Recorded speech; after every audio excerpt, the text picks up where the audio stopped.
प्रेरणास्पद कथाएं YouTube channel पर मैं धनंजय जैन आप सभी का हार्दिक अभिवादन करता हूं। दोस्तों, विजय सेठ अत्यंत धनी व्यक्ति थे। इतना अत्यधिक पैसा होने के बावजूद भी विनम्रता और सदाचार के गुणों से संपन्न थे। ईश्वर के प्रति उनकी प्रगाढ़ आस्था थी, अटूट श्रद्धा थी। इतना सब कुछ होते हुए भी आगे पीछे विजय सेठ के कोई नहीं था। परिवार के अंदर यदि देखा जाए तो उनके जो नौकर चाकर थे वही उनका परिवार था।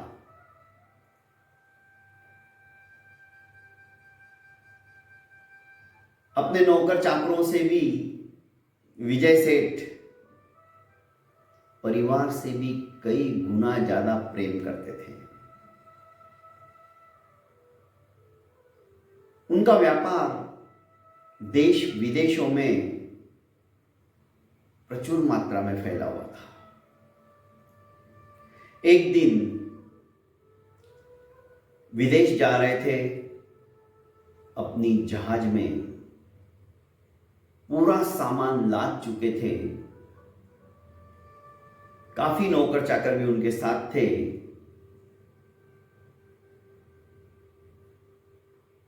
एक नौकर जो कि अत्यंत स्वामी भक्त था, वो भगवान का दर्जा देता था। विजय सेठ भी उसके ऊपर जान छिड़कते थे।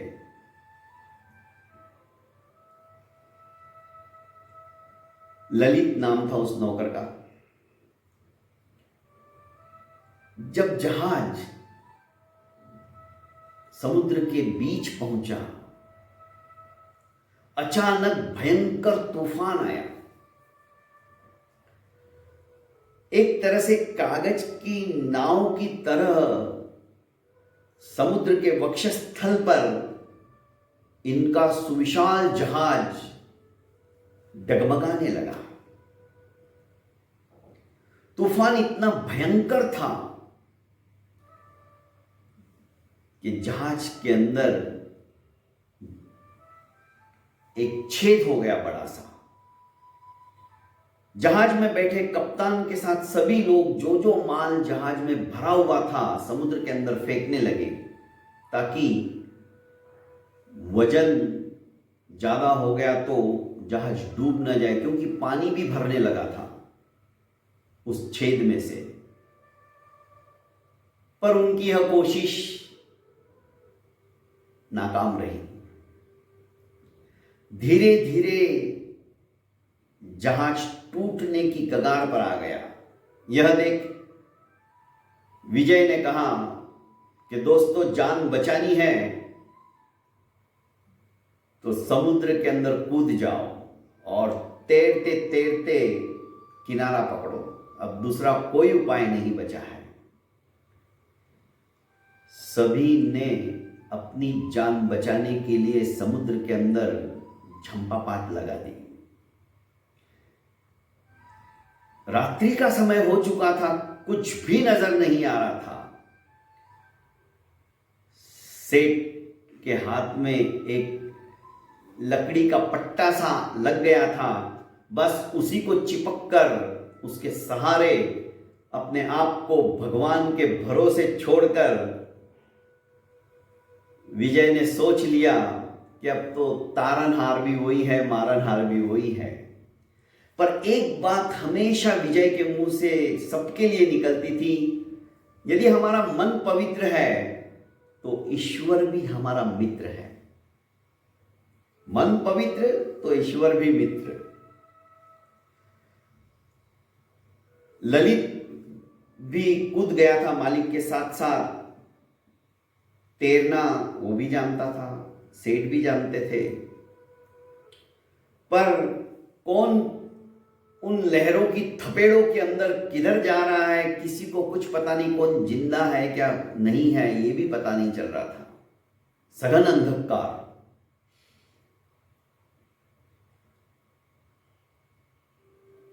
भोर की किरणें जब पूर्व दिशा की ओर से समस्त संसार के ऊपर रेशमी किरणों से उठने के लिए भगवान सूर्य ने आह्वान किया, तो सेठ ने देखा कि एक पटिया मेरे हाथ में है बस, और दूर दूर तक किनारा कहीं नजर नहीं आ रहा है। अब क्या किया जाए? इसी बीच एक जानी पहचानी आवाज सेठ के कानों में पड़ी। वो आवाज किसी की नहीं, ललित की ही थी।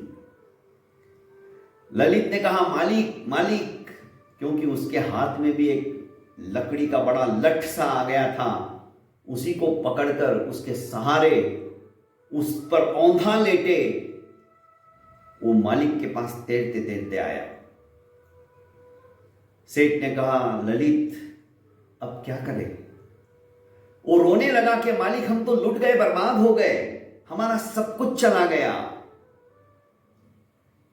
सेठ ने कहा, ललित मन पवित्र तो ईश्वर भी मित्र, उसके ऊपर विश्वास रखो। अरे उसने हमें बचा लिया, ये क्या कम है क्या? पर ललित रोए जा रहा था, मालिक आप किस मिट्टी के बने हो, आपका सब कुछ लुट गया, फिर भी आप इस तरह से बात कर रहे हो। सेठ मुस्कुराने लगे। खैर,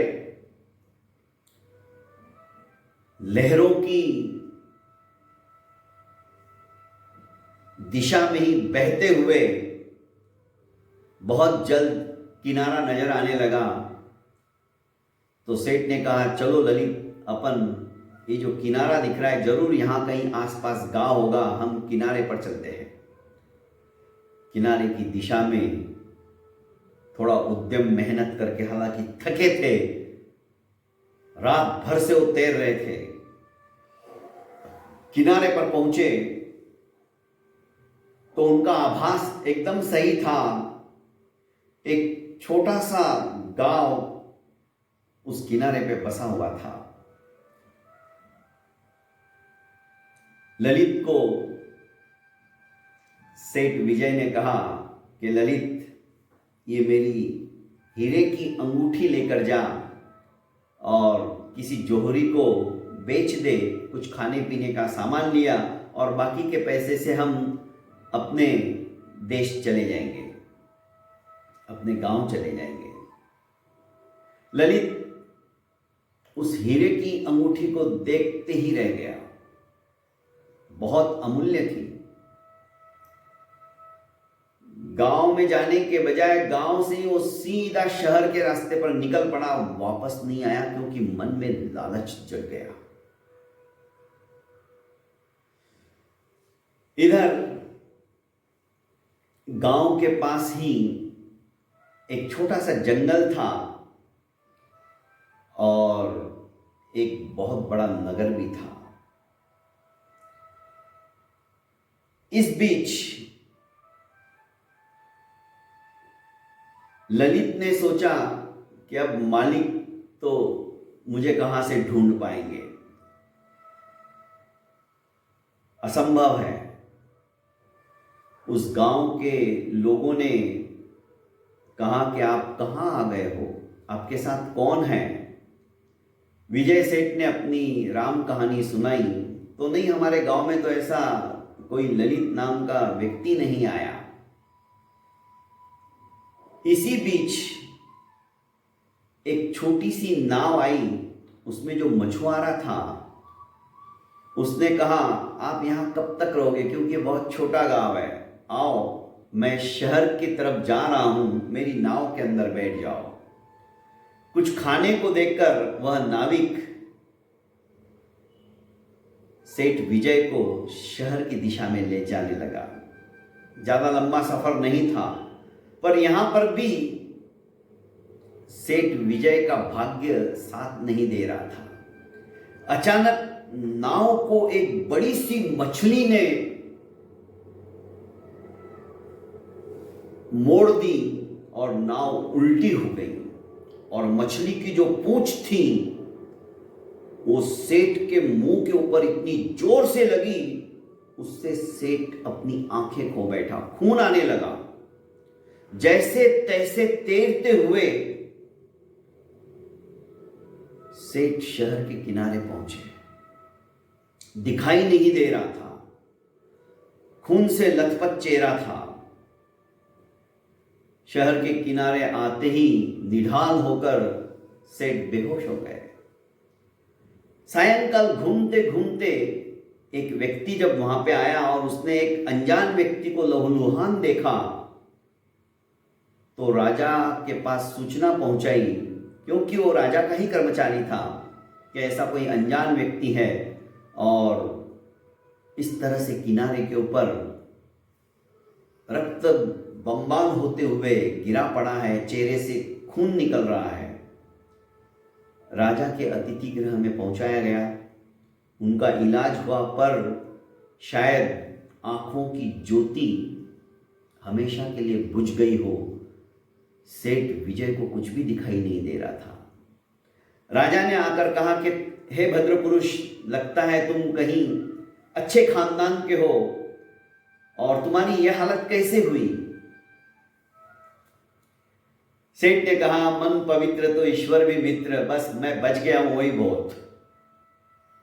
राजा को उसका ये विचार, उसका थॉट बहुत अच्छा लगा।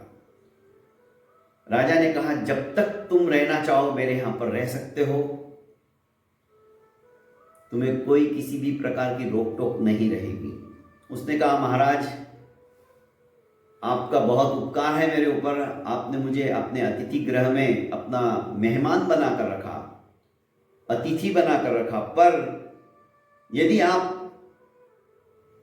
मुझे अपने सलाहकारों में से एक सलाहकार बना दो तो आपको हर तरह की सलाह देने में मैं अपने आप को गौरवान्वित समझूंगा और मेरी सलाह कभी भी व्यर्थ नहीं जाएगी। राजा ने कहा, वाह, विनम्रता के साथ साथ तुम तो बहुत अत्यंत विचक्षण बुद्धिमान भी हो। राजा ने उसका प्रस्ताव मंजूर कर लिया और बहुत जल्द मंत्रिमंडल के अंदर उनका स्थान हो गया। अब विजय सेठ मंत्री बन गए। एक दिन एक व्यापारी आया, हीरो का व्यापारी। उसमें से एक अंगूठी रानी को बहुत पसंद आ गई। रानी ने राजा के सामने जिद करके कहा कि मुझे तो यही अंगूठी चाहिए, और राजा ने तो खरीद ली। पर राजा भूल गए विजय सेठ की सलाह लेना। दूसरे दिन जब विजय सेठ को पता चला कि राजा ने अंगूठी ली है, बहुत कुछ हीरे जवाहरात खरीदे, पर उनकी सलाह ली नहीं, तो विनम्रता के साथ आया और कहा कि महाराज अब मेरा यहाँ रहना उचित नहीं, क्योंकि सलाहकार के रूप में आपने स्वीकार किया पर मेरे से कोई सलाह लेना आपने उचित नहीं समझा, इसलिए अब मेरा यहाँ से जाना ही उचित है। राजा को अपनी त्रुटि का ज्ञान हुआ, भान हुआ। उन्होंने क्षमा मांगी और रानी से वो अंगूठी मंगाई। जैसे ही राजा ने अंगूठी सेठ विजय के हाथ में, अर्थात मंत्री के हाथ में दी, उसको हाथ से देखते ही विजय ने कहा कि महाराज ये अंगूठी तो नकली है। आश्चर्य हुआ, मंत्री जी तुम तो देख ही नहीं सकते हो, फिर कैसे बता दिया नकली है? प्रत्यक्ष को प्रमाण क्या, आप किसी जोहरी को, जो हीरो का पारखी है, उसको बुलाओ दरबार में और उसे बताओ। राजा ने आनंद फानन के अंदर अपने नगर के 8-10 जोहरियों को बुला डाला। सभी ने बारी बारी से देखा और सभी ने एक मत से कहा कि महाराज ये तो नकली है। राजा का विश्वास सेठ विजय के प्रति अत्यंत बढ़ गया। राजा ने उनके लिए एक भव्य भवन और उनकी सेवा के लिए नौकर चाकर रख दिए। पर भला मन पवित्र तो ईश्वर भी मित्र, इस सिद्धांत को अपनाने वाले सेठ को किसी चीज से ममत्व नहीं रहा था। वो जो कुछ मिलता था गरीबों में लुटा देते थे, बांट देते थे। उन्होंने अपने ही भव्य भवन के सामने एक भंडारा खोल दिया था। जो भी आते थे उनको भरपेट खाना मिलता था और इच्छित द्रव्य भी मिलता था।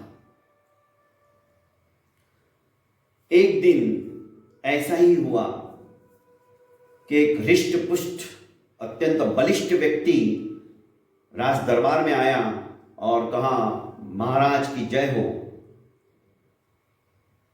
परिचय पूछा गया तो उसने स्पष्ट कहा कि मैं आपके शत्रु राजा का सेनापति हूं। एक बार ऐसी वार्तालाप के दौरान मेरे मुंह से आपकी तारीफ निकल गई तो आपके शत्रु राजा ने मुझे निष्कासित कर दिया। भला ऐसे राजा के पास रहने से क्या फायदा? आपका बल, आपका शौर्य, आपकी दानवीरता दिग दिगंत में फैली है। इसलिए मैंने सोचा कि क्यों नहीं अब बची हुई जिंदगी आपकी सेवा के अंदर मैं समर्पित कर दूं। बस यही सोच के मैं आपके पास आया हूं। राजा ने कहा, तनिक रुकिए, मैं अपने मंत्रियों से सलाह लेता हूं, तुम्हें मेरे यहां पर रखा जाए या नहीं रखा जाए। मंत्रियों ने उसका डिल डोल हृष्ट पुष्ट शरीर देखकर तो कहा कि ये तो अच्छा मौका मिल गया है, वहां की गुप्त बातें अपने को जानकारी में मिल जाएगी क्योंकि वहां का सेनापति रह चुका है। पर विजय ने कहा कि महाराज 10 दशक तक जो सेनापति रह चुका है वहां पर, वो उनका नहीं हो सका तो अपना क्या होगा, इसे मत रखिए। और राजा ने विजय मंत्री की बात सुनकर उसे मना कर दिया। उसी रात को राजा की हत्या करने के लिए वेश बदलकर यही उग्र सेनापति राजा के महल में पहुंच गया था। पर अत्यंत दक्ष ऐसे पहरेदारों ने उसको पकड़ लिया। सवेरे जब देखा तो ये तो सेनापति है। दुश्मन राजा का पकड़कर दरबार में लाया गया। जब मार पड़ी तो सब कुछ तोते की तरह बोलने लगा कि आपकी हत्या के लिए ये सब कुछ षड्यंत्र रचा गया था, मुझे इस तरह से बोलने के लिए बाध्य किया गया था। और यही बात थी कि आपने मुझे नहीं रखा, आप रखते तो भी आपको मैं मारने वाला था, नहीं रखेंगे तो भी मैं आपको मारने वाला था, पर दुर्भाग्यवश मुझे गिरफ्तार कर लिया गया। खैर महाराज मंत्री विजय को अपने सीने से लगाकर बोलने लगे कि तुम सचमुच में महान हो। इस बीच मुक्त हस्त से दान तो देते ही थे मंत्री जी। एक जानी पहचानी आवाज एक बार जब वे अपनी भोजनशाला से सबको भोजन करा रहे थे और किसी को कुछ द्रव्य की सहायता लगने वाली तो उसको द्रव्य दे रहे थे, अर्थ दे रहे थे, तो एक आवाज जब उनके कानों में टकराई तो उन्होंने हठात मुंह से कहा, ललित। हाँ मालिक, मैं ही हूं। और उनके चरणों में आकर वो गिर पड़ा। ललित क्या बात है, तुम कहां चले गए थे? मालिक मुझे माफ कर दीजिए, आपके इतने अच्छे विचार, आपके साथ इतने साल रहने के बाद भी आपके गुणों में से मैं एक गुण भी नहीं ले सका। उल्टा मैंने आपको धोखा दिया। आपकी हीरे की अंगूठी लेकर मैं वहां से रफू चक्कर हो गया। बाद में बहुत तकलीफ में आया। चंद दिनों की मौज मस्ती के बाद मेरी यह हालत हो गई कि मुझे समय पर खाना भी नहीं मिलता है। ललित कोई बात नहीं, तुम्हें तो पता है जिसका मन पवित्र उसका तो ईश्वर भी मित्र। और तुम्हें हार्दिक दिल से पश्चाताप है तो तुम व्यर्थ के अंदर आलाप प्रलाप मत करो, आओ मेरे साथ ही रहो।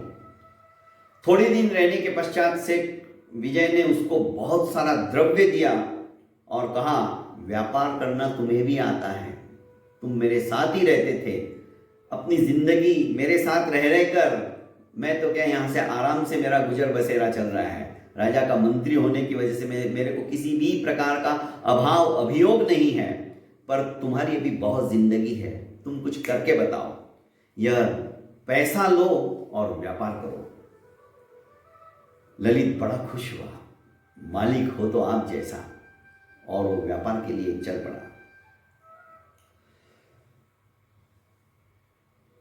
कतिपय वर्षों के बाद ललित महामंत्री के द्वार पर आया और कहने लगा कि मालिक मैं आ गया हूं।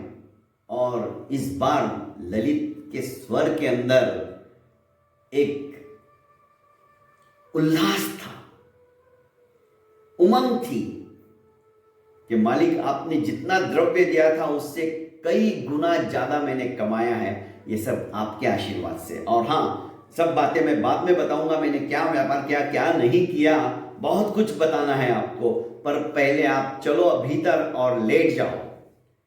जबरदस्ती हाथ पकड़कर ललित अपने सेठ को लेके गया और सुख शैया के ऊपर उन्हें सुला दिया। अब मालिक आपको कुछ नहीं कहना है, जो मैं कर रहा हूं मुझे करने दो। आप आंखें खोलो, थोड़ी सी पलके, मैं 3-3 बूंदे आपकी आंखों में डालना चाहता हूं। पर तू कर क्या रहा है? मालिक आपको कहा ना कुछ बोलना नहीं है। और ललित ने हरे रंग की कुछ औषध थी, 3-3 बूंदे सेठ विजय की आंखों में डाली। भयंकर जलन हुई, सेठ छटपटाने लगे। ललित तूने क्या किया, क्या डाला है आंखों में? मालिक तनिक रुकिए, विश्वास रखिए, आपने तो कहा ना मन पवित्र तो ईश्वर भी मित्र। 5 मिनट के अंदर इतनी ठंडक होने लगी आंखों में, जितनी ज्यादा जलन हुई थी उससे कई गुना ज्यादा ठंडक होने लगी। अब ललित ने कहा कि मालिक धीरे धीरे आंखों को खोलिए। और जैसे ही सेठ विजय ने अपनी आंखें खोलने की कोशिश की, उन्हें सब कुछ स्पष्ट नजर आ रहा था। एकदम चिल्लाकर बोले, ललित तूने क्या किया है? कौन सी जादू है इसके अंदर? ललित ने कहा, मालिक व्यापार के दौरान जब मैं एक नगर से दूसरे नगर जा रहा था तो एक बहुत बड़ा वैद्य मुझे मिल गया, जो कि जड़ी बूटियों से कई तरह के असाध्य बीमारियों को साध्य करता था। तो ऐसी बातचीत के दौरान मैंने कहा कि इस तरह से मेरे मालिक की हालत खराब हुई है। मैं उनके पास गया था, पर जब मालूम पड़ा तो उन्होंने मेरे को हीरे की अंगूठी देने के बाद भी जब मैंने सब कुछ लुटा दिया तो उन्होंने मुझे मेरी आवाज से पहचान कर अपने पास रखा और व्यापार के लिए इतना सारा द्रव्य दिया, पर उनकी आंखें हमेशा के लिए चली गई। क्या उनकी आंखें ला सकते? तो उन्होंने पूछा कैसे गई, क्या हुआ? तो मैंने सारी हकीकत बताई जैसे आपने मुझे बताया था। मछली की पूंछ आपके आंख में लगी थी दोनों। तो उसने कहा इसका इलाज मैं करवा सकता हूं। तो उन्होंने ही ये जड़ी बूटी का रस बनाकर कहा कि उनकी आंखों में डालना, एक ही बार में उनकी आंखें ठीक हो जाएगी। और सचमुच में चमत्कार हो गया। हठात विजय सेठ के मुंह से भी निकला, मन पवित्र तो ईश्वर भी मित्र। दोस्तों, कहने का तात्पर्य है हमेशा अपने मन को स्वच्छ, अच्छ और निर्मल रखिए, ईश्वर हमेशा साथ देगा और अपने विचारों के अनुसार सामने वाले के विचारों में भी परिवर्तन लाने की ताकत रखता है। ऐसे विचार यदि हमारे पवित्र हो जाए तो ईश्वर भी मित्रता करने के लिए हमारे साथ आतुरित रहेगा। बहुत बहुत धन्यवाद दोस्तों, मेरी इस छोटे से चैनल को प्रेरणास्पद कथाएं नामक, जो कि प्रतिदिन एक नई नई कहानी आपके सामने में रखने का प्रयास करता हूं। उद्देश्य मात्र एक है कि किसी ना किसी कहानी से किसी ना किसी के जीवन के अंदर परिवर्तन आ जाए और उसका जीवन सफल हो। बस यही एकमात्र मेरा उद्देश्य रहता है।